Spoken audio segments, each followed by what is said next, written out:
Buongiorno, il 29 giugno 2021 possiamo finalmente portare un saluto alla nuova lapide del maestro Antonio Buzzolla. Il maestro Antonio Buzzolla, morto il 20 marzo 1871, e quindi andiamo a festeggiare il 150° anniversario della morte del maestro, è stato un maestro adriese famosissimo a Venezia e in particolar modo presso la Fenice, ma non solo. È un modo per la nostra comunità di rendere omaggio al grande maestro che il suo nome, tra altre cose, è anche l'intitolazione del conservatorio statale presente ad Adria, Conservatorio Antonio Buzzolla.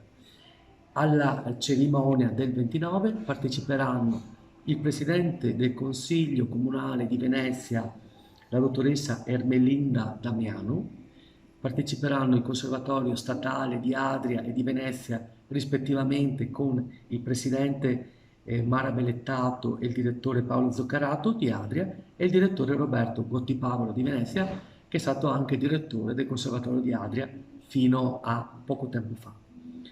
Sarà presente chiaramente il Comune di Adria con l'assessore Micheletti, la consigliera Oriana Trombì e ci sarò sicuramente io per rendere omaggio al nostro maestro in un momento importantissimo presso il cimitero San Michele di Venezia. Buona giornata.